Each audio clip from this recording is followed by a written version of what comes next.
Hello everyone, it's me again, Anya, and this is the 8th video that I upload to this YouTube channel that I created. If my voice sounds a little weird today, it's because I am sick. I think just it's been snowing all week and I'm totally not used to the cold, so I guess my body just decided to get sick. Um, but anyway, it's been quite a busy work week, so unfortunately I could not upload so many videos this week. And I have a feeling it's gonna be like that in the work weeks, but that's fine. I have some time on the weekend and I would like to make another video. I uploaded a base cover yesterday.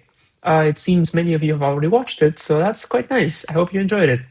Um, but today, I want to talk about Terraria, another one of my most favorite games of all time. I've been playing Terraria for probably 10 years, so not as long as Minecraft, but it's up there. And it is my most played game on Steam, for sure, by far. I got a couple thousand hours put into that game. So I know my way around the game. I've seen it change, I've seen it evolve, and it's been wonderful. And this week, recently, at night, I started another playthrough with my friends, one of which is playing the game for the first time. So it really is a good chance for me to take a look at all the game again and really experience it as I'm teaching it to someone else for the first time. And it's really let me think more about all aspects of the game and how it's designed. And of course, one of the most important parts of this game are the bosses. There's so many of them now. I remember back in the day where the mechanical bosses were the last boss in the game, because that's more or less when I started playing, in version 1.1, I think. And now we got a proper final boss. Now we got a lot of just themed bosses and event bosses and mini bosses too. The game has grown so much, so I decided that today we're gonna be ranking every single boss and mini boss in the game. That sounds like a great idea. Again, I ripped off this tier list from someone that already made it, so I did not make the tier names, but I like the tier names that they have here. It seems that a lot of mini bosses, or not exactly bosses, but really tough enemies like the pirate captain and the where is it? And the ice golem are also included here, so I will rank them anyway. So I have ordered them in the order that you might be encountering them throughout the game, and when you're kind of meant to fight them. Because, for example, I'm pretty sure you can fight Duke Fishron as soon as you enter hard mode, but you don't really want to do that. It's a bit difficult until after Golem or Plantera. So we start with King Slime. I think this is a great boss to start with. Unfortunately, I there are many playthroughs where I don't end up encountering him at all until like way later, because the chance for him to randomly spawn seems a little low to me. So most of the time, I either have to craft the what's it called, the slime crown, I think, which I don't always find the rubies you need for that. So I'm mostly depending on that random chance. And sometimes it just doesn't happen, and I end up not fighting this boss until very late into the game where I'm already too powerful for it. But if you do fight this boss at the time you're meant to fight it, it is quite a fun fight. One of the few fights you tend to do before you get really good movement accessories. So of course it makes sense that it's a slime. It's pretty simple. I think it's a fair fight, but at the same time, there's nothing too exciting about it. And the loot you get is like okay. The ninja armor, I can't say I've ever used it, but the slime mount, that one's really good. That one is really good, so I will give it that. I'm between neutral and pretty good. Um, hmm. There's something pretty iconic about it, but I do think it's neutral. I think we can revolve our tier list around that because from here up, it's a boss that's functional and fun to fight. Below, not that great as a tier say. Next up is the Eye of Cthulhu, which is probably one of the most iconic bosses in any game ever. It is the icon of the game, one of the icons of the game, and I do quite enjoy fighting it. I enjoy the changes that they make from normal to expert mode to master mode. Um, Even the way mods handle this boss, like Calamity, the attack patterns of this boss allow you to really kind of be very flexible with it. Like all the game's different playstyles, especially at this point in the game, the fact that each playstyle or class can fight this boss so differently, it's a very basic boss with very basic attacks, but it can be quite the challenge, even if you're quite um prepared for it, or if you're not prepared for it too. I like that it can also appear randomly, but I find myself fighting this boss because of a random chance much more frequently than with King Slime. I believe it's a 1 in 3 chance every night, which seems a lot more fair to me. Because boss is a lot more, well, not quite mandatory, but it's a lot more useful in the progression. A lot of things are unlocked for this. I guess this is the symbol of the end of the pre-boss stage of the game, and when you start actually gearing up for everything that's after that. I love this boss. I think it's amazing. I gotta give it to it. It's very well designed. The Eater of Worlds. Personally, I like the Crimson more than the Corruption, but every now and then I do make a Corruption world. And this boss is, I mean, it's also very iconic. It is one of the bosses that many people will end up fighting. It is the first warm boss of the game. And I mean, the mechanic of it splitting, it's so simple on paper, but it's handled so well. And it is definitely one of the most iconic moments when you um, first fight this boss and you're like, oh shit, it splits. And it really forces you to change the way you build your arena, the way you just fight this boss and what weapons you use, because then you're like, oh, I probably should be using grenades. I probably should be using jester's arrows, all that. So, which is great. I also think the area in the world, like the corruption chasms, where you fight this boss, are very well designed. I think this boss is a fantastic boss to fight in the corruption. It is the only boss you fight in the corruption in this entire list, now that I think about it. And the loot is really good. Of course, Shadow Armor is really great. And the Worm Scarf in Expert Mode is probably one of the best accessories in the game. So I don't think it's pretty good. However, I don't think it's amazing. I would probably put it here. I don't know. I think it's amazing. It is pretty good. I don't think it's better than the Eye of Cthulhu because some parts of it might still seem a bit unfair. For example, the projectiles, you can't really see them if you do choose to fight it underground, which I believe is the intended way to do it, but I'm not sure. I think this is fair. Brain of Cthulhu, though, I think it's pretty good. There's really nothing wrong about this boss. Um, Even the second phase that a lot of people can find a little annoying, it still feels fair. There's ways to deal with it, even if it's not immediately obvious. Um, yeah, I don't have much to say about it, but I do like it more than King Slime. I would put it there. It doesn't feel very unfair at times. It's well designed. The loot is really good. But I do think in general the loot from the corruption at this point in the game is better. So I favor the corruption. The reason I pick Crimson for my worlds is because of hard mode and all the loot you get from hard mode Crimson, um, namely Iker. But yeah, Queen Bee, on the other hand, I this is a good boss. I don't like it that much. Um, do I like it more than the brain? Not really. Do I like it more than King Slime? Yes. However, I feel like it's pretty neutral. I feel like it's good there. I really don't like that the stingers. Do they go through blocks? I don't remember. Um, well, if they do, that's quite unfair. And I guess like especially in expert mode and above, the charges can get a little unfair. I feel, mostly because a lot of the movement accessories that you can have at this point in the game really depend on your luck. Um, so if you don't have like a good hook, lightning boots maybe it can be pretty difficult. Which is, I wouldn't say it's bad design, but I don't like that it depends a lot on luck. Um, but the loot is pretty good though.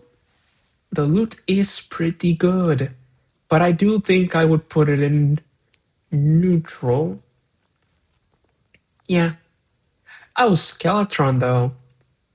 I think this is very clearly some of the best bosses. It's so iconic, and it's a very fair fight. I don't know. It's just such a well designed boss, well designed mechanic. Kill the hands first, then you kill the skull. The hands swing at you periodically, or they just chill there. The skull spins. I don't know. It's very easy to get into a nice rhythm in this fight, and it's really up to you to fuck it up. Like, you're not gonna lose because the boss just decided to do some bullshit teleportation or some attack that is just unfair. Even in expert mode, it took me a while to learn how to dodge the skulls, the projectile skulls, but it is very much possible, and it doesn't feel very unfair at any point. So it's great. I love it. This is much more essential for the progression because you need it to unlock the dungeon, one of my favorite areas in the game, and it's a great boss. Its loot is not that good, but I guess if you consider the dungeon as Skeletron's loot, that is kind of cheating, but it does make it best of the best. This is the Dark Mage. I don't fight this guy ever, man. I don't like it. Like, I honestly, I don't know. Like the stage one, what's it called? Old One's Army. I really don't see any point in fighting it, like at all. There's nothing I like from there for any class that I play. So most of the time, I don't even end up encountering this mage until I try the tier 2 or the tier 3 Old One's Army. And by then, you just demolish it. I think it's just a tough enemy to defeat. I wouldn't even consider it a mini boss at all. But yeah, I don't even know what it drops now that I think about it. But again, there's no real reason to fight this guy. So yeah, Wall of Flesh ECS. Do I like it more than Skeletron? Probably. Such an it's such a wonderful boss.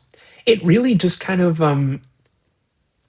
what do you call it? Like subverts the dynamic, the play style that you've had for all the pre-hard mode bosses so far. Like, you run away from the boss, that's so cool. The boss takes up the entire screen. That's so cool. Granted, it's been a while since I fought this in normal mode. I only do expert mode or master mode or higher difficulties than that. And again, this is another boss that greatly provides modders to just do some crazy things with it. It's a fun boss.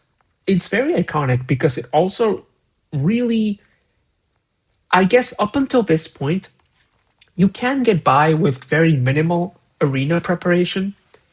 For example, all of them just require maybe a couple rows of platforms, and that's it. And even then, it's kind of optional. But the Wall of Flesh is the first boss that really requires like significant arena preparations, or you probably won't win, especially in expert mode, because that bitch is fast. That bitch is fast. So yeah, I love it. I really love it. And of course, there is the fact that this is the first like obligatory boss that you have to defeat in order to progress to like the next 70% of game content. So that's pretty good. Missing from this list is Deerclops. It's just not here, but I would put it in probably D tier. I've actually never fought it. Probably between D and E. This just doesn't seem very interesting. So yeah. Stand Elemental, it's again, I really wouldn't consider it that great. I would probably put these three enemies here, maybe even like that. I would order them like this. The Sand Elemental is much easier to learn, and the attacks just feel more fair. The Pirate, you don't really ever fight this guy on its own because you're getting shot at from a million directions. And the Ice Golem, which is, I think that's what this is, it's okay. I don't feel too strongly about it. Yeah, and also the Ice Golem, like, it's kind of hard to come by sometimes. Like, when I really need it, I just cannot get the blizzard to happen. Yeah, don't feel too strongly about these. They're just not that great, but they're not terrible. Flying Dutchman, also not that great. Well, I mean, I guess I can put it in neutral. It's a fine boss. I don't know. It's just straightforward. There's really nothing interesting about it. So that's the straightforward tier. Goblin Summoner, another pretty good one. I feel I like this. I would put this above neutral too. Um, Again, the loot is okay. Um, that's where I would put it, honestly. Dread Nautilus, I actually don't like this boss very much. Just doesn't feel very fair all the time. And also, it's just kind of annoying to um, like fight and even come across. Like, Blood Moon fishing is cool on paper, but it can get annoying pretty fast. I don't know. That's just how I feel. The loot is pretty good though. I just don't like. Not a big fan of this boss at all. But I do think that a lot more effort went into it than with all these. Queen Slime is our first terrible boss. I don't like it. I just don't like it. Like, the loot is okay.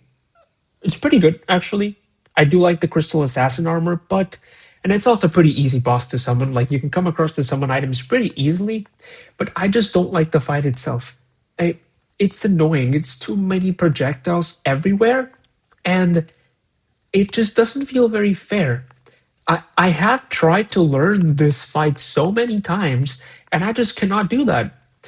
Whereas, for example, the Empress of Light, which was another boss added in the very same update, I had a much easier, well, not that it was easy, but I had a much nicer time learning its attacks, and it felt more fair and it felt more rewarding. Here, for Queen Slime, I feel like no matter how much effort I put into learning its attacks, there's always going to be the chance that all the slimes on the screen that are all shooting projectiles, it's going to result in some combination of bullet hell that is just straight up unavoidable. I don't like it when fights are unfair. Sometimes I end up skipping this boss completely. I don't like it. I don't like it. That's all I have to say about it. The Destroyer. Well, the three mechanical bosses, which is my least favorite mechanical boss, and which is my most favorite. I don't know. Well, usually I fight the Destroyer first, then the Twins, and then Skeletron Prime. I think Skeletron Prime. I think the Destroyer might be the best of these. I think it's pretty good. Not one of the best for sure, but it is pretty good. It's really famously easy to just cheese and kill pretty easily. Easily. I mostly just try to avoid that. I just kind of fly around and shoot things down, and it just dies after a while. Again, the fight can become pretty overwhelming with all the probes spawning, but if which I do actually kind of like because it forces you to kind of just take the fight as more of an endurance challenge.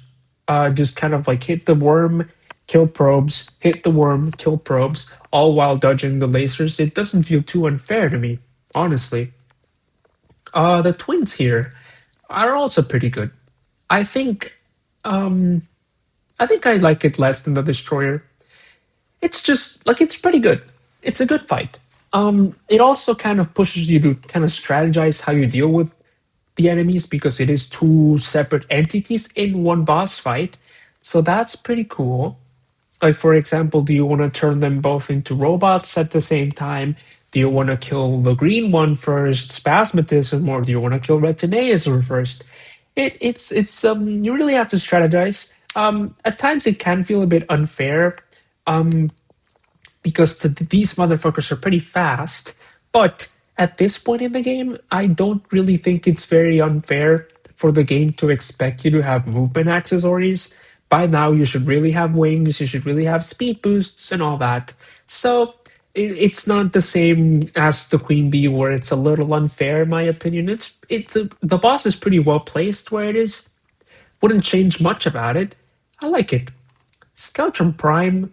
I used to think this was a lot cooler when I was little. Maybe I would even put this here. I don't know, it just doesn't feel too interesting. Most of the fight, to be honest, you can completely this is just a breeze. As long as you kill the laser and the claw, you're good, man. You're not gonna get hit at all. Sure, it's just a. I get that it's supposed to be a more complicated and difficult version of Skeletron, but I just don't. I don't know. I feel like Skeletron is a lot more well designed. Skeletron does so much more with so much less. The Skeletron Prime just feels like they were. I mean, like literally, they were like, "Oh, let's just stick two more arms to Skeletron and just call it a boss fight." I'm sure that's pretty good. But no, I mean, the loot isn't even that great. I mean, what can you make with Souls of Fright at the stage of the game would you beat it like what a flamethrower? There's no reason for you to do this boss before the other two. It's better to just gear up with these two because you'll also get some pretty nice weapons. And yeah, that's all I have to say about that. I don't have much opinions on Okram because I never played the console version, so I don't really know much about it. But from what I hear from people, it's a pretty good boss. But I will put it in. Actually, I won't rank it. It wouldn't be fair. The ogre kind of just sucks. It's just not that great. I don't know. I don't think it's pretty good at all. Um, it's kind of underwhelming to be honest. Again, I don't really do the tier two Almonds army because um, it's not much I feel I can get from this. It's just not worth the time. Um, Granted, it's a little better than the Dark Mage, but I don't find it very interesting or iconic in any way. Right? It's just kind of there. Plantera, amazing for sure. Hmm, maybe here. Like it is amazing, but it's also can feel a bit unfair at times. I don't know. This is pretty much the champion of arena preparation alongside the Wall of Flesh. Just pretty much carving a Plantera arena, just making a huge rectangle in the jungle. It's one of those experiences that every Terraria player knows very well. I'm pretty much used to that by now. And it's a pretty good boss. I honestly don't have much against it. Iconic soundtrack, iconic design. It's pretty much what I would want the jungle boss to be. Um, and yeah, I do think it can be somewhat cheesable, which is why I feel like this fight is the most one of the most changed fights in mods like Calamity. But I like it. I honestly have nothing more against it. The loot is peak. Actually, yeah, the loot is well, very peak for what it is. And this is pretty much like the second big progression hurdle. Like there is the post Wall of Flesh, and then there's also the post Plantera. And it's, again, one would argue that the coolest parts of the game start after Plantera. It's a very, very cool thing to fight, very fun. And by this point in the game, all the classes have kind of diverted enough in playstyle so that the fight feels very different in depending on which class you play, which is great. Mothron, I feel pretty neutral about it. It's a pretty important enemy, not a boss again, but it's a very much welcome encounter in the solar eclipse. I don't think there's much strategy to it. Just kind of fly away from it and shoot, but it's all right. Golem kind of fucking sucks, I'm not gonna lie. It's really crazy to think that this was at some point the final boss in the game. Like, what the fuck? Um, it's just very underwhelming. It is, yeah, it's very underwhelming. I guess what might just put it to not be the worst boss in the game in the tier list so far is the fact that its loot is pretty good and it is also very necessary for progression. But there's not a lot of strategy to this boss. It's just like, for example, at least when you cheese and beat the destroyer with like the stormbow or something, it's still kind of fun. You feel kind of happy. You feel proud that you figured out a weapon that can just destroy this boss. But with Golem, pretty much any weapon can cheese it. Just put a row of platforms on top and move from side to side, and the robot just dies. Like, oh, I wanna. I told you I'm sick. Anyway, um, yeah, any weapon can cheese this damn fucking robot. So it just doesn't feel rewarding when you do it. You're like, oh wow, uh, that was it. Okay, I guess. Um, yeah, it's just kind of there. The place you fight it in is pretty annoying too. Um, To be honest, sometimes I die more times from the temple traps on the way to the golem arena than in the golem arena itself. So it's just annoying. Again, crazy to think this was technically the final boss of the game for quite a while. But anyway, I really like Duke Fishron. He is pretty cool. I think there, bottom of amazing tier. The loot is peak. I like that if you are really good and cracked at this game, you could just do this as soon as you enter hard mode, right? I think so. But if even if you fight this at the stage of the game you're meant to fight it, it's a pretty tough fight.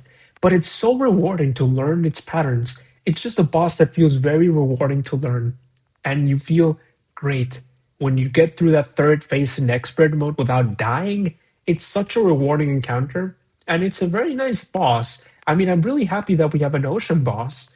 And that you find it so late in the game, right? Because the ocean's just kind of been there the whole time, and you might have visited it, but not with much purpose. But now there's a whole boss there, and it's really cool. The ocean gear you get is pretty good. The design, I mean, this guy is pretty fucking cool, and yeah, it's a great boss.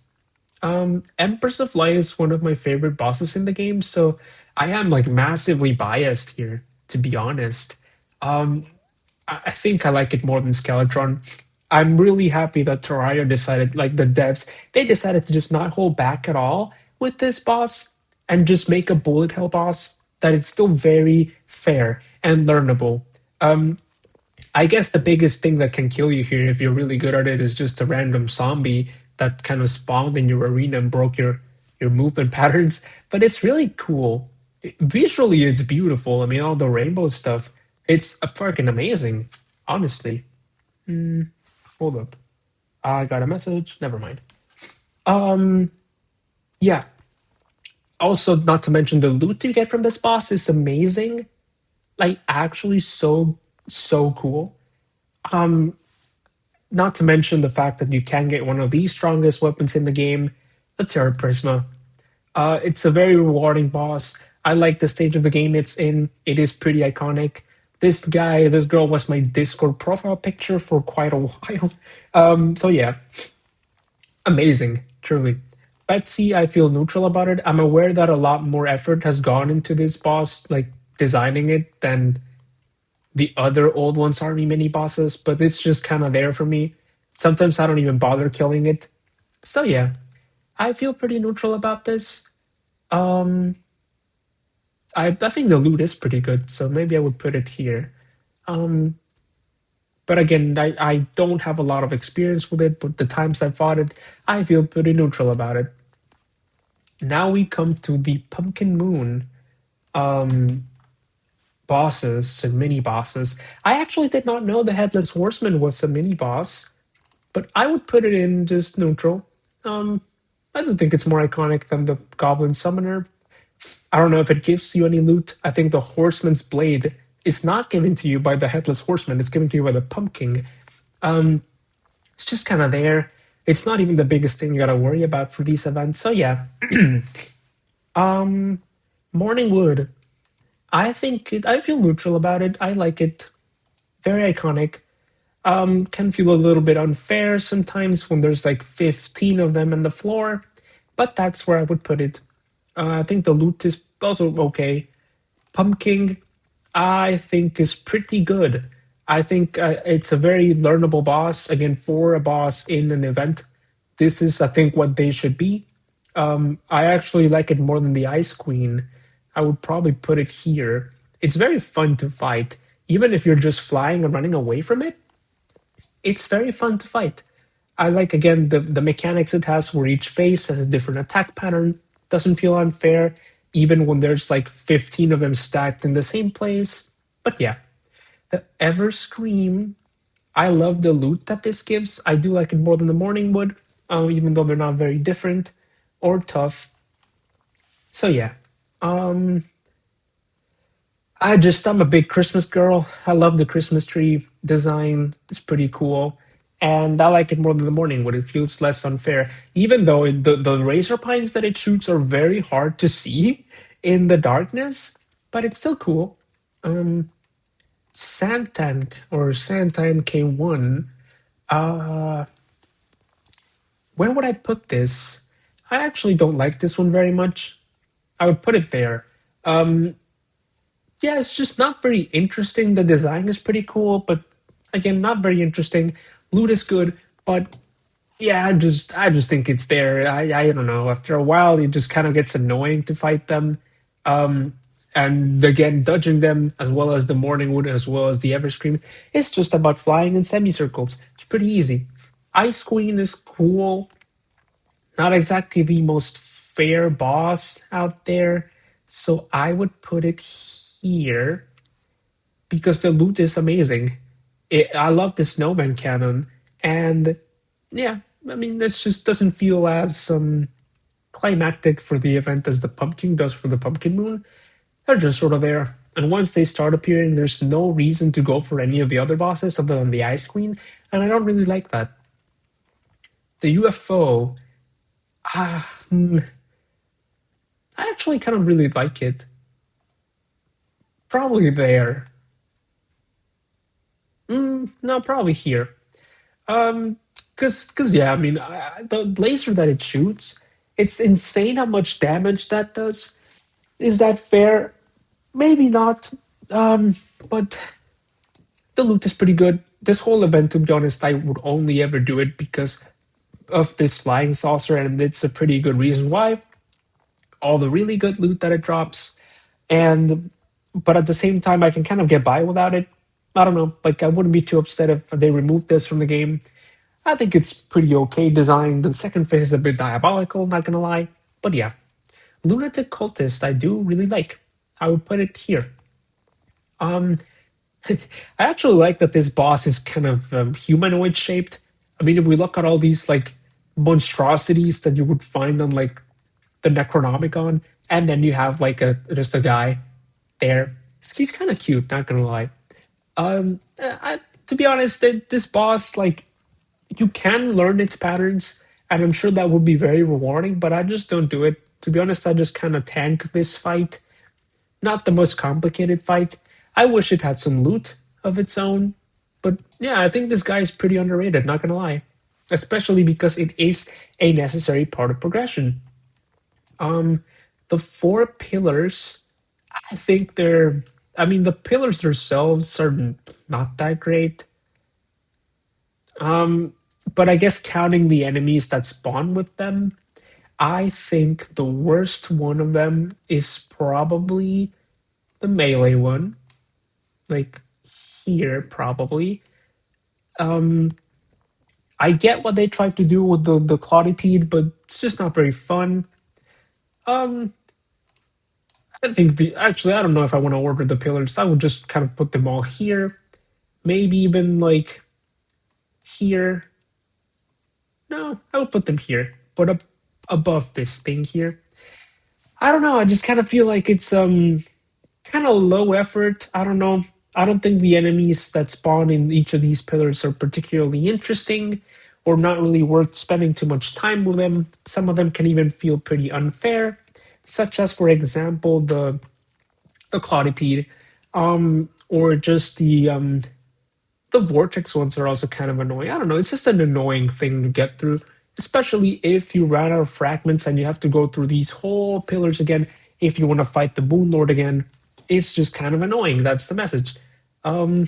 Moon Lord is pretty fucking cool. Honestly, they kind of cooked with with a final boss for the game. They kind of cooked. Again, it reaches the iconicness tiers of all these here, and it's very rewarding to actually learn, especially on higher difficulties. It's just a boss that is very well designed. Again, these two top tiers are very well designed bosses. It's not similar to really anything else on this list. The loot is obviously insanely good. It is the end of the game, and yeah, I mean it's just amazing. It's truly feels like a culmination of everything that you've learned, quote unquote, by fighting all the rest of the bosses. There's a lot of different attacks, and they all feel varied enough. You have to really approach this fight in many different ways in order to really get by. And also, even with the extremely high tier of weapons that you have by here, it's not unfair. I don't think it's an unfair boss by any means. I guess it's kind of hard to learn everything it does without consulting the wiki, right? Like for example, the specific mechanics with the tongue, or the specific mechanics with how the death ray works and such, etc. But I think it's an amazing boss. I love it. And then there's these two bosses from the mobile version. They're like okay. To be honest, I it's been a while since I fought them, but I don't remember them being particularly memorable. I would put them here. And yeah, that's it. That is the tier list. Thank you so much for watching. I have been speaking for 35 minutes, I just realized, and that is kind of diabolical. I need some water. But I love talking about this game. I don't know if I have any hot takes or if that tier list was kind of diabolical. But anyway, I hope to be back with more videos soon. Hopefully, I can record another video this weekend before I go back to work on Monday. But also, I just like to relax. It is my birthday tomorrow. Well, on the day that I am recording this, January 10th, it is my birthday tomorrow. So I kind of might upload this tomorrow, but I also want to record something on my birthday. That would be pretty cool. Anyway, I will go to IKEA now to buy a rug for my room. But it's snowing a lot. Actually, it's not snowing anymore, but anyway, thank you so much for watching this video. I love Terraria. I hope you love Terraria as well. I hope you enjoyed this rant. Um, my voice hurts from talking so much, and I'm also sick. So I will go rest now. See you in the next one. Bye bye.